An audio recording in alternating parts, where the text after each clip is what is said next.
It's Kevin Markman here for Relationship Ready. Welcome back. Thank you for coming. Thank you for watching. Thank you for sharing.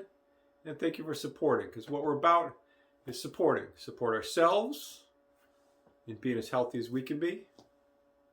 And then support others in layers. In order to do that, sometimes we need to look back. Where do our relationships come from? How do we develop these? It starts way before you were born in a few generations, but we'll get into that another time. But we're going to talk about where your primary relationship patterns that you have some control over develop. And here's a big secret. Ready for the secret reveal? That you all know, because somewhere in your heart you're like, yeah, this is what happened to me. Here's the big secret reveal.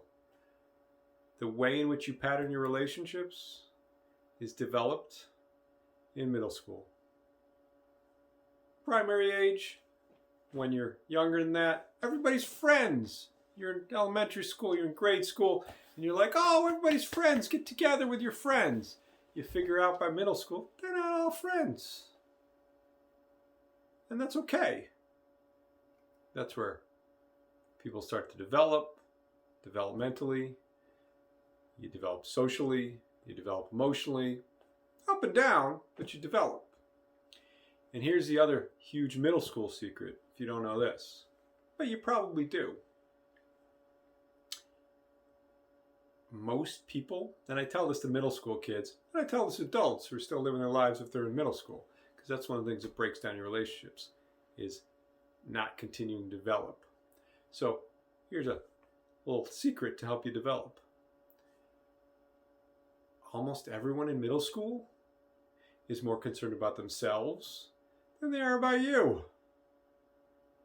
So everyone in middle school is focused on themselves. What's my appearance? What are my zits? Where are my tits? Where am I? You're more concerned about yourself. Your looks, your appearance, who's friends with who. Oh, Becky talked about this. Oh, Tanisha, she was such a bee. Oh, that guy, he's a jerk. Oh yeah, I was trying to punch him and he didn't want to participate. What the hell? Not going to pick him for our team anymore because we're separating and we're supposed to start to separate, and that's okay. But where we get stuck is focused on ourselves and trying to please others through pleasing ourselves. And when we do that, you know who we please? We don't please anybody. And if we don't please anybody, we can't help anybody. We can't nurture ourselves. We can't build relationships.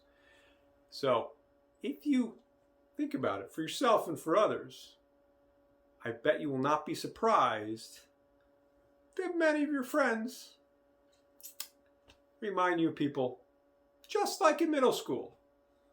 Because at certain layers of the relationships, especially in those shared experiences level of the relationships that we talk about in another episode, those shared experiences. If you shared school, if you shared college, if you shared growing up, if you shared a sport, if you shared a relationship, and maybe you used to date each other and used to date somebody else who used to date you, then those are all shared experiences. And there's a bond there. But that bond can play out in the middle school way. You can be more concerned about yourself than others. And I'm not saying the solution is to be more concerned about others than yourself.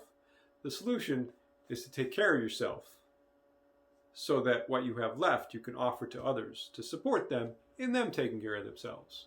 Because that's what healthy adult relationships and boundaries are all about. And if you don't develop those, we can't expect you or blame you to be that way. It takes years to develop those. There's nuances in every fashion. And the challenge is to be aware enough of yourself to be like, yeah, this is who I am and who I've always been. And this is the sides of myself that I want to share and be.